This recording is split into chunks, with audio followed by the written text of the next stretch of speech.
The envelope had been sitting on the kitchen table since morning. She had not touched it, neither had he. It lay where the boy had set it after walking up from town, still in his coat, mud on his boots, and she had looked at his face when he came through the door, and understood before she read a word of it. The tin deed box sat on the shelf above the stove, where it always sat, dented at one corner, lid closed. She stood at the window now and looked at the east barn. The new roof boards had gone dark with weather over the summer, darkened down to nearly the color of the old ones, so that unless you knew where to look, you could not tell where the repair began. She knew where to look. She had watched him put every board up herself, handing things when asked, not when not asked. That was 2 summers ago. The barn did not leak now. The cattle that wintered in it stayed dry. Behind her, on the table, the envelope sat with the return address face up. She had not needed to open it to know what it was. The name printed there was enough. September 1885. 4 years since she had come off the train at Myrna on a Tuesday afternoon in late October. The kind of cold that was not yet serious but meant to be. 1 carpet bag, her mother's sewing basket, the handle worn smooth in the middle where her mother's hand had worn it, and then her own hand, for the years after. And the lie already formed, sitting behind her teeth, waiting. She had told it so cleanly. That was the part she had never been able to account for. Not stumbling, not qualifying, just the words, flat and sure, the way you say a thing you have said 100 times. I managed a working cattle ranch, outside Laramie, 4 seasons. She had watched his face for the place where he would question it, and the place had never come. He had only looked at her for a moment, the kind of looking that is measuring something other than the words, and then he had said, "All right," and picked up her carpet bag, and that had been that. She had managed no such ranch. She had watched her uncle work his land 2 summers as a girl, 11 and 12 years old, trailing behind him in the heat, because there was nowhere else to be. She knew the shape of the work. She did not know the weight of it. She had learned the weight of it here, at Harlan Creek, in the 4 years since. The envelope did not move. The deed box did not move. Outside, the repaired barn roof held its color in the flat September light, patient and weathered and real. She turned from the window. It was time to open it. The envelope was still on the table when she let herself back into the memory of it. October 1881. Late afternoon, the kind that came in flat and sideways on the Wyoming plain, the light already going amber before 4 o'clock. The platform at Myrna was a simple thing, 6 planks of treated pine, a single post with a sign nailed crooked, the rail line stretching west until it disappeared into the color of the grass. She had stepped off the train into wind that found every gap in her coat. There had been perhaps a dozen people on that platform. Most of them moved immediately, toward wagons, toward voices that called their names, toward the familiar business of being expected somewhere. She had stood still, not from hesitation. She had nowhere to go back to, and so standing still was the same as any other direction. The sewing basket was the thing that made her visible, she would think later. A carpet bag was ordinary. But a woman holding a sewing basket on a train platform in the wind looked like someone in the middle of something that had not been finished, and a person paying attention would see it. He had been paying attention. She noticed him before he crossed to her. Tall, not in the way that announces itself, but in the way of someone who has worked at height long enough that the posture stayed. He wore no hat brim down against theater, just a plain hat, coat open despite the wind, moving without hurry across the platform with the particular economy of a man who did not spend motion where it wasn't needed. He stopped 2 feet away, not close enough to crowd, not far enough to shout. He said, "Are you the one who answered the post about ranch work?" She had 3 seconds, perhaps fewer. The post had appeared in the Cheyenne paper 8 days ago. She had read it in the boarding house where she was staying, on what remained of money she had borrowed from her second cousin, and was too ashamed to ask for more of. The post had said, "Experienced hand needed. Harlan Creek Ranch, Myrna, Wyoming Territory. Board provided. Wire if interested." She had wired. She had not been entirely honest in the wire. She had told herself she would explain when she arrived. She looked at him. He was watching her the way he had watched her across the platform, measuring something other than the obvious thing. "Yes," she said. He nodded once. Not relief, not welcome, simply the acknowledgement of a fact that could now be built upon. He picked up her carpet bag without asking. She kept the sewing basket. They walked off the platform into the late light, the wind pushing at their backs, and she understood that she had just moved in one direction when every other direction had closed. The boy. She would not meet until they reached the ranch, but that was still an hour ahead, and the road was long, and neither of them had yet said another word. The wagon was old but sound. He had backed it close to the livery on the south end of Main Street, and the draft horse stood without shifting, which told her something about the man before she had climbed up. She climbed up without help. He did not offer it. The road out of Myrna ran flat for the first mile, then began to lift gently toward a low ridge scattered with juniper. The sky was going amber at the edges. She could smell cattle on the wind, and something else beneath it. Cut hay, already dry, already baled for winter. October had that quality of things settled and sealed. Whatever had not been done was not going to get done now. He waited until they were past the ridge before he spoke. He told her what the work was. He said it plainly, the way a man describes something to another person he expects to be capable of handling it. 38 head, one draft horse, which she had already met. The east barn needed watching. A section of the roof had been failing since the previous summer, and he had shored it from the inside, but it would not hold through a hard winter without more work. The cattle would need moving to the south pasture before the first freeze. He said what the pay was. She did not flinch. It was not generous. She had not expected generous. He was quiet for a moment. The wagon moved. Then he asked, "You said you'd managed cattle before." "Yes." A single word. It left her mouth without hesitation and landed on the cold air between them, and she did not take it back. He nodded, watching the road. He did not follow it with another question, and that silence cost her something she had not anticipated, because his trust was not the expansive kind that forgave things easily. She could feel the shape of it already. Careful. Built from what a person did, not what they claimed. She looked straight ahead at the horse's back, and the long dirt road, unspooling into the last of the daylight. The sewing basket sat between them on the bench. Her left leg was an inch from it, and his right leg was an inch on the other side. Neither of them had acknowledged it. It was not the sort of basket a ranch hand brought. It had a clasp of tarnished brass and a handle worn pale from years of her mother's grip, and it said something she had not meant to say by keeping it close. She had kept it close anyway. 11 miles is a long way when a person is sitting with something they cannot put down. The light faded. The cold came up from the ground the way it does in that country. First at the feet, then the hands. She kept her hands in her lap. He kept both of his on the reins. The ranch, he said, was another 4 miles. She said nothing. They kept moving. The notice came on a Thursday. She knew what it was before she opened it. The envelope was official in the way that only bad news manages. Thick paper, printed return, the kind of thing that does not apologize for itself. She had been expecting something like it for longer than she had admitted to herself. The debt had been there when she arrived, and 4 years of careful work had not been enough to make it disappear.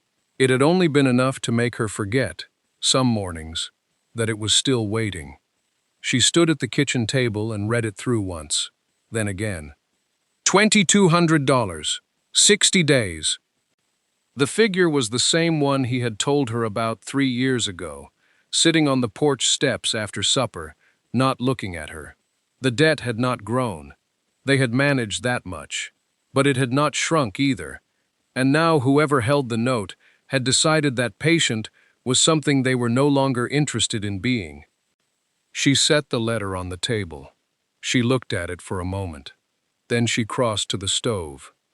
The shelf above it ran the full width of the kitchen, and it held the things that had no better place: a tin of salt, a bundle of twine, 2 candle stubs in a chipped saucer, and at the far end, pushed back against the wall and sitting slightly crooked, the tin deed box, dented on one corner.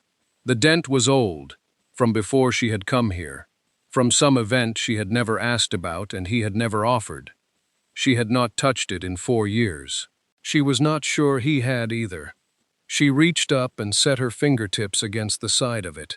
The tin was cold. It always held the cold longer than anything else on that shelf, even in summer. She did not lift it down.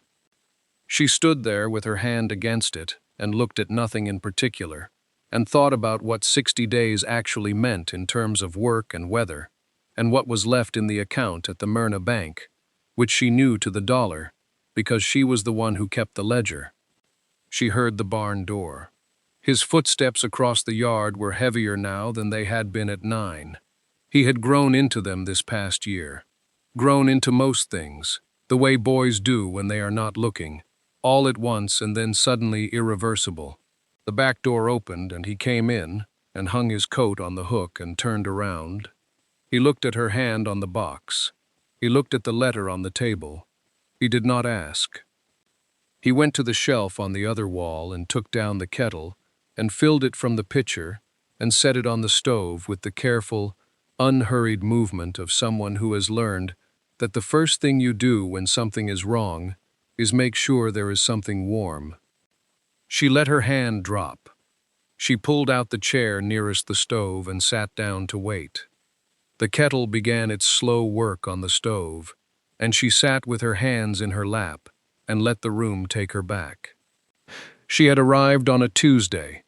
That was the part she always remembered first.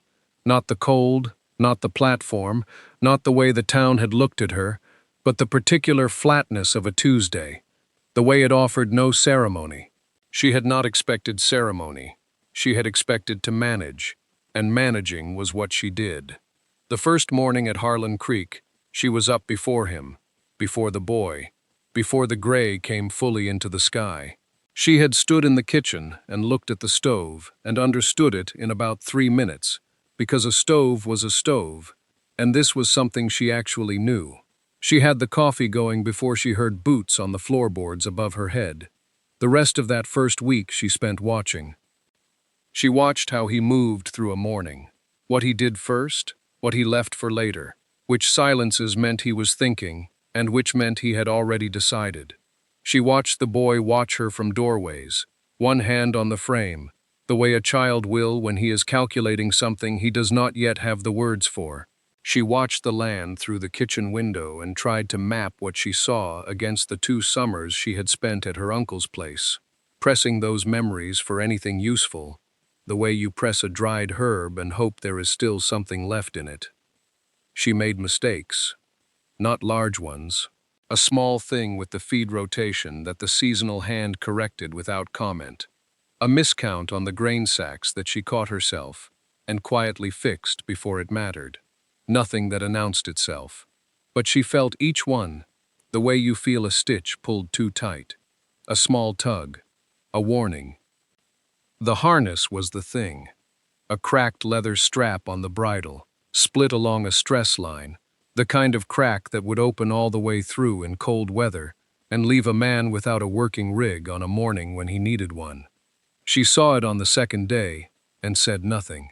That evening she took the strap to her room with her sewing basket, her mother's basket, the one she had carried all the way from Cheyenne, and she worked at it for an hour with the waxed linen thread and the curved needle she used for heavy mending. She had fixed leather before. Not often, but the principle was the same as any seam that had to hold under strain. The seasonal hand found it the next morning and turned it over in his hands. He said something to the rancher that afternoon in the yard. She did not hear what. She was at the window, and she saw the rancher look up from what he was doing. He did not look toward the house. He looked down at the strap in the other man's hands for a long moment. Then he went back to work. She found the box on a Thursday, 3 weeks after she arrived. She had been reaching for a jar of rendered fat on the top shelf above the stove. The shelf was high, and she had to stand on the ball of her foot to get her hand around it, and her fingers touched something metal before they touched the jar. Cold, dented on one corner. She brought it down without thinking, the way you bring something down when you need to see what it is. It was small enough to hold in both hands. Tin, painted black once, though the paint had worn to gray along the edges. The dent on the corner looked old, the kind of damage that happens once and stays. She heard him come in from the yard. She set the box back on the shelf and reached past it for the jar. But she had taken too long. He came through into the kitchen, and she was still on the ball of her foot, arm still raised, and she felt him stop. She came down, turned, set the jar on the counter. "What's in the box?" she said. He looked at the shelf, then at the jar in her hand. "Papers," he said. She did not press. She turned back to the stove. That evening after supper, he did not move. She washed the dishes. The boy sat at the table with a piece of wood he had been carving at for a week, a shape she couldn't identify yet, though she suspected he didn't know either. And the rancher sat with his coffee gone cold and his hand flat on the table, fingers spread, as if he were feeling for something in the grain. She set the last dish on the shelf and dried her hands and sat down at the opposite end of the table. The boy's knife made a small, steady sound. At some point, she looked up, and the boy was asleep, chin dropped toward his chest, the carving still in his hand. She looked at the rancher. He was looking at the boy. She could not read his face. It was the face of a man watching something he did not know how to keep and could not afford to lose.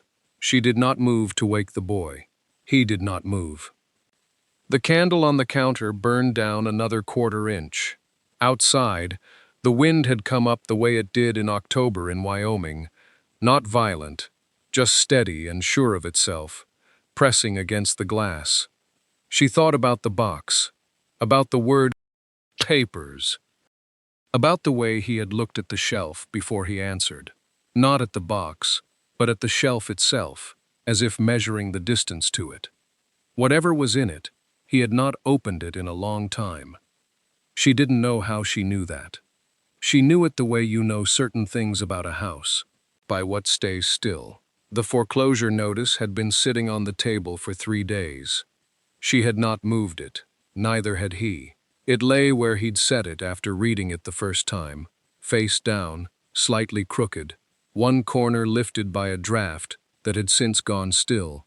The boy had eaten breakfast around it both mornings without asking what it was. On the 3rd evening, after supper was cleared and the boy had gone to bed, she went to the room she kept and opened the bottom drawer of the pine chest. Beneath a folded wool skirt, she lifted out a brown envelope, creased soft from handling. Inside were 11 pages, written in her hand, rewritten 4 times across 11 months. The pages were not clean. They carried the record of her thinking, margins annotated, lines struck through, words chosen, then replaced, then chosen again. She brought it to the kitchen table and sat down under the lantern. She read it slowly, the way she had read each draft before this one, not to check it, but to hear it, to be sure it said exactly what she needed it to say, and nothing she didn't. What the letter contained had taken her the better part of 2 years to piece together. She had begun in the spring of 1883, when she'd found in the bottom of the tin deed box, the first time it was opened in her presence, a surveyor's note, handwritten, dated 1874, that didn't match the recorded boundaries on the deed. The discrepancy was small, 19 acres along the southwest edge, where the property met a dry creek bed that shifted with the thaw, small enough to be an error, small enough to be intentional. She had written 3 letters to the Territorial Land Office over the following year, each one posing a careful question, signing only her initials. The answers came back slow and partial, but they came. What they told her was this. The survey had been conducted by a man no longer in the territory, had never been formally contested, and had created an ambiguity in the recorded deed that a neighboring cattleman had been pressing against, quietly, for at least 2 years. Not openly, not in court, but on paper, in correspondence with the same land office, he had been asking questions of his own. The $2,200 debt was secured against the full acreage. If the acreage was legally disputed, the security was weakened. If the security was weakened, a creditor could move sooner than he otherwise might. She had understood this before she understood what to do about it. The letter to the land grant attorney explained all of it. The error, the recorded date, the neighboring cattleman's correspondence which she'd obtained through a clerk in Cheyenne who owed a favor to a woman who had once owed one to her. She folded the pages carefully along their existing creases. She drew the envelope toward her and addressed it in the lantern light. Her hand was steady. The letter went out on a Thursday morning in November, tucked beneath 2 others at the bottom of the Myrna post bag. She did not tell him. December came the way it always did out there, not gradually, but all at once, as if the land had simply decided. The temperature dropped 14 degrees in a single night. By morning, the frost had crept inside the window glass, and the draft horse stood in its own breath at the fence line, unmoving. He had been watching the east barn roof for weeks. She had seen him watching it. The problem was not the age of the boards. It was one particular section over the south corner, where 2 beams had been laid without enough overlap, and the hailstorm 3 years back had found the gap and widened it. He had patched it twice. Each patch had lasted 1 season. She knew this because she had asked the boy about it in her first month, asking casually, the way she was learning to ask things, and the boy had told her with the precision of a child who had been worried about something for a long time. On the 3rd Tuesday of December, he climbed up alone, with a bundle of cedar shingles and a mallet. She watched from the kitchen window for 11 minutes. Then she pulled on her coat and her work gloves, the heavy pair, the ones with the split at the right thumb, and she went out to the barn and climbed the ladder behind him without saying anything. He did not turn around. He moved slightly to the left to give her room. She set the additional nails she'd brought beside his knee. He looked at them once, then went back to work. They worked for 2 hours. The wind came up around the first hour and didn't stop. Her ears went numb. She didn't say so. He didn't say anything either, but at one point, he angled himself so that his back was between her and the worst of the wind, and she understood the gesture and made no acknowledgement of it. When they came down, the boy was in the kitchen. He had made coffee. It was weak and slightly scorched, the heat having come up too fast, but it was hot. He had set 2 cups on the counter without being asked, 1 on each side, the way she sometimes placed them, and then positioned himself at the table with a book open in front of him, pretending to read. She looked at the cups. She looked at the boy. He turned a page. She picked up her cup and stood at the window with it, watching the barn roof in the gray afternoon light. He came to stand a few feet to her left, his own cup in his hand. Neither of them spoke. The roof held through January. It held through February. The south corner did not move. The foreclosure notice came on a Thursday in September, tucked between a seed catalog and a letter from the county assessor. She found it on the table when she came in from the garden. She read it standing up, still holding her trowel, and then she set it down exactly where she had found it and went back outside. She finished what she had been doing. She pulled the last of the squash and stacked it against the fence. She washed her hands at the pump. By the time she came back in, he was at the table with the notice open in front of him. Neither of them said anything about it until after the boy had gone to bed. She came out to the porch. He was sitting in the chair on the near side, his hands open on his knees, looking out at the creek line. She sat on the step below him, the way she sometimes did when the evening was warm enough. She told him about the letter first. She said she had been corresponding with a land-grant attorney in Cheyenne since October of last year.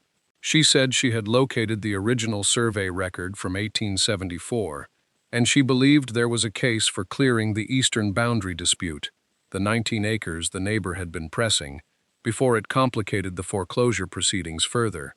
She said the attorney thought it was possible. He didn't interrupt. She said she thought if the boundary could be settled, it would change what the deed was worth, and what the bank was actually holding against. He was quiet for a moment. A nighthawk went over the creek and called once. She said, "There's something else." He waited. She looked at her hands. She had been carrying the exact words in her chest for 4 years, and now they had no shape. She said she had not managed a ranch before, not the way she had told him, that first day on the platform. She said she had watched her uncle do it for 2 summers when she was young, and that was all she had. She said she had learned everything here.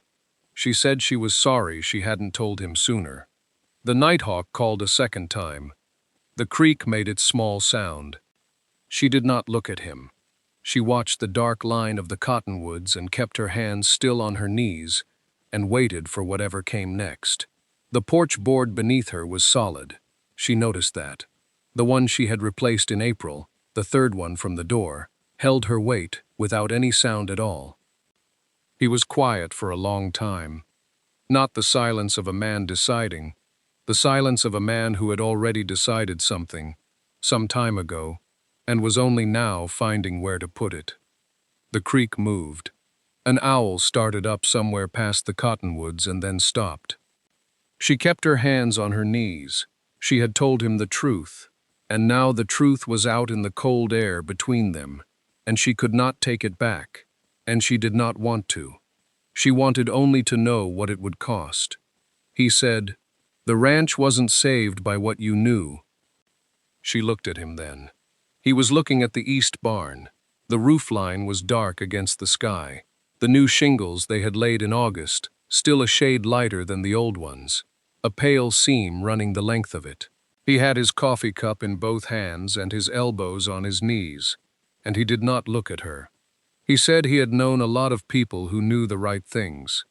He said it the way he said most things, once without decoration, as though the words were a tool, and he was setting it down after using it. He did not say the rest of it. He did not need to. She understood what he meant. She had understood it for some time, without having the words for it herself. That knowing was one thing, and staying was another. That a person could arrive with every credential and leave at the first hard winter. That she had not left.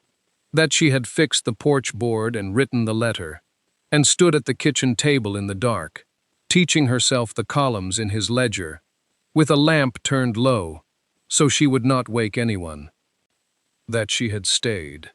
She did not say any of this. She looked out at the barn the same way he did. The pale seam in the roof held the last of the light. After a while he stood up. She stood up. He opened the door and held it, and she went through ahead of him into the warmth of the kitchen, where the stove had burned low, and the room smelled of coffee, and the kerosene lamp made a small yellow circle on the table. He set his cup in the basin. She set hers beside it. Neither of them spoke. There was nothing left that needed speaking. The lamp threw their shadows against the far wall, long and overlapping, and the fire settled in the stove, and outside the creek kept on, and the dark held the barn and the fence line, and the 214 acres that were, for now, still theirs.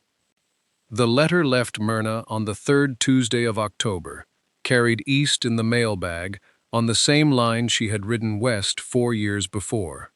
She did not tell him she had sent it. She had not told him she was writing it. 11 months of drafts, most of them burned, the final copy written out twice in her clearest hand. The second copy because the first had a smear at the bottom where she had rested her wrist too long. She had addressed it to an attorney, whose name she had found in the territorial land records, a man who handled deed disputes out of Cheyenne. She did not know if he would answer. She had written as though she did. October turned cold. November came in gray and stayed that way. She kept the stove fed and the columns current and said nothing about Cheyenne. The answer came 6 weeks later, a single page, formal and brief. The surveying error of 1874 had been found in the original field notes. The 19 acres were confirmed. The legal description would be amended and filed with the territorial recorder by the end of the month. She read the letter twice at the kitchen table before he came in from the barn. She handed it to him without a word. He read it standing, still in his coat, not moving for long enough that the cold he had brought in with him reached the stove and faded. Then he folded it along its original crease and set it on the table and looked at it. He did not say anything for a while. Then he said, "I'll take this to the bank in the morning." She nodded. He went to the bank on a Thursday in December. She had the boy start on his lessons early and did not watch the road. She set bread to rise and went out to check the east barn roof and came back in and set the table for supper. When the bread was done, she put a lamp on the porch rail. The night was clear and the temperature had dropped, and the lamp made a pale circle in the cold that reached only as far as the top step. He came home after dark. She heard the horse first, then his boots on the porch, then the door. He came in and took off his hat and set it on the hook. His face in the lamplight was tired, in a way that was different from the tiredness of work. Looser, she thought. Like something that had been braced a long time, had finally been allowed to ease. He looked at her. She looked back. He did not say anything, and she did not ask him to. She put his supper on the table and they sat, and she watched him eat and thought that whatever had eased in his face was still there. That looseness, that slight settling of the jaw, as if a tooth that had been aching for years had finally been pulled, and the mouth had not yet learned what to do with the absence of pain. The boy ate and asked one question about his lessons, and was answered, and said no more. After supper, she washed the plates. He sat a while longer, and then went to bed. That was December. By March, the frost was still coming most nights, and the cattle had wintered better than the year before, and the east barn roof held. On a morning in April, a Friday, she would remember that, she came in from the yard to find him already in from the barn. He did not usually come in before 8.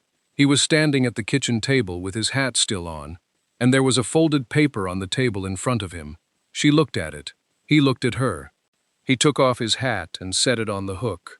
Then he came back and pulled out a chair and sat down and pushed the paper across the table toward her. She picked it up.